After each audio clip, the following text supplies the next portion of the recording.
hello guys, good morning everyone. So matagal na rin akong hindi naka-review dito kay Jexer SF250 guys, ilang months na rin. So for now nakabakante tayo. So ngayon na video guys, sasabihin ko sa inyo guys yung long term review ni Jexer SF250. So sa akin 3 years and 2 months na sa akin si Jexer SF250. So sasabihin ko ngayon guys kung ano yung mga napalitan ko, naging problema ko sa kanya. Worth it ba si Jexer SF250 na bilhin ngayong 2025? So para sa long term review guys, gagawin natin yan ngayon. So bago ang lahat, mag-intro muna tayo guys. Okay guys, so first yung pag-usapan natin guys is yung pinakauna na nagastos natin. Siyempre ginagamit natin araw-araw yung motor. So yung tire, in 3 years guys, bali nakapangalawang palit na ako ng gulong. Pangatlong tire na ito pala galing sa original niya. And then yung udo pala ng motor ko guys is 38,557. Grabe, napakalayo na pala narating ito. So yun guys, then kumusta naman kaya yung power ni Jexer SF250? So yun guys, sabihin ko sa inyo guys kung andun pa ba yung torque ni Jexer SF250. So yun nga, yung torque niya, sabi kasi nila later on nawawala do yung torque ni magkaiba daw talaga yun sa bagong kuha. So sa akin naman guys, naramdaman ko rin siya nung first pa lang nakuha mo kay Jexer. Yung torque talaga, yun talaga maramdaman mo yung torque ni Jexer. So akala ko nga yun yung problema. So nung time na dumating na sa 2 years, malapit na mag 2 years ng motor ko, nakita ko kasi yung chain niya, yung kadena ng motor, so parang maluwang na. Kahit anong adjust ko, maluwang pa rin siya. Kahit no, parang full adjustment na, maluwang pa rin siya. So kailangan na talaga magpalit ng chain ng kadena. So yun guys, nung bago na yung kadena, yung chain ng motor ko, so bumalik naman ulit yung torque niya. So doon pala may kinalaman pala yung chain, yung kadena natin guys. So kung mahigpit, kung bago pa yung kadena, so mas maramdaman mo yung torque niya. Pero pag maluwang na, so yung nagamit na ng gusto yung kadena, so mawawala yung torque niya. So yun guys. And then kwan ko pala guys, no, nung time kasi nagka-problema ako dito sa chain niya.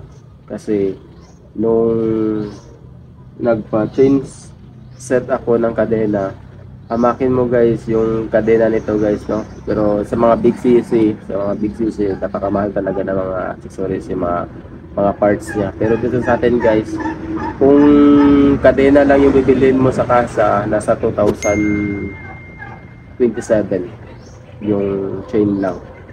Yung sa akin, nagka-problema kasi pinutol nila yung chain para mas madali lang daw may pakabit yung kadena. So nagka-problema ako guys, naputol yung kadena, yung pinutulan nila. So nag-rides ako ng malayo, buti na lang malapit-lapit pa ako dito sa amin bago naputol, kasi pag doon sa malayo, nako, nagka-problema talaga. So I advise guys, wag talagang ipaputol yung kadena, kasi wala talagang yung chain natin, yung kadena, parang walang putulan. So fix talaga yan siya, dapat buo talaga yung pagkalagay doon sa natin sa engine sprocket at saka dito sa likod. Okay, so dapat wag putulin, kasi yun yung cause na madisgrasya kayo. So yun, iwan ko kung bakit nila pinutol yun. Siguro hindi ko alam kung baka para maging masimple lang yung trabaho nila. Pero sana naman next time pag ganun, ipatanggal talaga yung swing arm. So siya guys, oh, yung swing arm ipatanggal talaga para doon direct na kaagad. So madali na naman nila tinanggal yung swing arm, kasi hindi na ako pumayag na putulin pa, kasi naputulan ako sa daan. So yun, magkakos talaga ng disgrasya. Pero swerte na lang, walang may nangyaring masama sa atin guys na naputol yung kadena. So yun lang. Pangalawa, yung FI cleaning, mga ganyan. So hindi naman siya ganun kamahal guys. Hindi makaabot ng 3,000 yung pag ayos mo yung filter, fuel filter, FI cleaning. So may video ako dun guys, may video ako dun sa pagpa FI cleaning natin. So hanapin nyo lang dyan sa video ko guys. Okay. Overall guys, kung ano si Gixxer nung pagbili ko, hanggang ngayon guys, grabe. Ganun pa rin yung performance. So walang binigay na problema. So yun lang talaga, nagka-problema lang yung pinutol lang yung ng doon sa kasa yung kadena ko. Yun talaga nagka-problema ako. So nasiraan talaga ako sa kalsada. So kung sa akin guys, worth it ba si Gixxer SF50? Sa akin, grabe, worth it talaga guys. Hindi masasayang yung pera mo para dito kay Gixxer SF50. Kasi yung power, hindi ka na mabitin eh. Yung sa takbo mo na 155 km per hour, so hindi ka na mabitin sa 250cc ko. Grabe, napakalakas. And then sa akin lang no, dati kasi sabi ko gusto ko mag-upgrade, so baka magkuha ako ng ZX25R, ZX4RR. So sa akin lang guys, pinili ko kasi yung mag-upgrade ka, so dapat kaya ng bulsa mo yung mga gastusin. Unlike dito sa kanya guys, naka 250cc ka, sports bike looking, tapos yung maintenance di ganun kamahal, para nagme-maintain ka lang ng 150cc.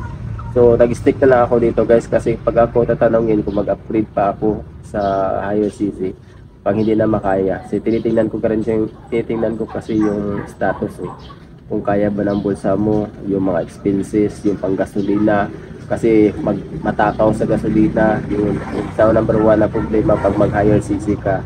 Pag mag higher inline, pag mag inline 4 ka, yun mga problema. So ito siya guys, 250cc big bike look, big bike yung kurmahan, tapos yung maintenance ka, yung fuel consumption, grabe, napakatipid. So wala naman tayong problema doon sa mga kung may pera ka talaga no, so why not nga mag jump higher cc ka. So kung kaya na naman ninyo, so why not, diba? Pero sa akin, goods na ako dito sa 250cc. May time kasi na ibininta ko sana ito, pero hindi natuloy kasi yun nga, napaisip ako pag mag-upgrade ako baka maka-short tayo, so hindi naman tayo mapera. And then para makatulong na rin ako sa inyo guys, kung may plano kayong magkuha ng Gixxer SF250, so dito lang kayo tingin sa video ko guys, marami akong video dyan.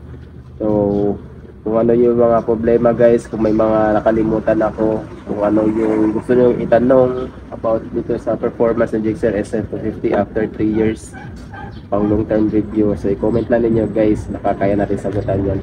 And then may nagtanong pala guys sa kung pwede bang i-lower yung Gixxer SF250 sa mga comment section dyan. So nagtanong kasi ako guys no, dito sa amin kasi sa Mindanao kasi kami, hindi ko alam doon sa Manila, sa Luzon na part. Pero dito kasi guys, naghanap ako ng spring or ng shock na maliit, yung dito sa mga, yung dito guys oh. Naghanap ako kung mayroon silang maliit, para at least kung maliit yung pag mag-compact siya, pababa ito konti. Kung na-short ka talaga sa height, so yung iba kasi sabi nila baka pwedeng ma-lowered dito. Sa akin lang, naghanap ako dito, wala akong may nakita na ganito guys na maliit. So maliit na siya para magbaba siya. So opportunity, sorry kasi hindi ko alam doon sa Luzon guys no. Baka marami na silang alam doon or marami silang mapagkunan na ganito, lowering kit sa Gixxer SF250. Yung iba naman guys, yung diskarte nila is natabasan nila dito guys oh. Yan. Kasi medyo makapal to eh. Yan. So yung iba, yung diskarte nila, hindi sila nagabawas dito sa lowering kit sa monoshock. Dito sila nagabawas sa upuan. So yan, yung diskarte nila guys. Pinapakat nila ito para magbaba kaunti. So yun. So yun guys, kung may gusto kayo malaman guys, baka nakalimutan ko sabihin. Yung init pala ni Gixxer SF250, normal pa rin guys, walang may nagbago hanggat nung sa kinuha ko siya sa kasa, walang pinagbago. So yun, then napalagay na rin ako guys ng tawag dito, slider. Yun, kami palagay din ako ng tank bag, Yan, yung visor guys, pinalagyan ko rin ng visor kasi para mag-less aerodynamics niya pag nagpatakbo tayo ng malakas. So yun, so na pa, parang wala naman guys. So yun lang guys, kung may mga katanungan kayo about kay Gixxer S6050, 3 years and 4 months, 2 months na ako gumagamit nito. So first owner ako nito guys. Nakalimutan ako sabihin. So kung may mga tanong kayo dyan, comment lang sa comment section. Baka masagot natin yan guys. So yun lang guys. Bye.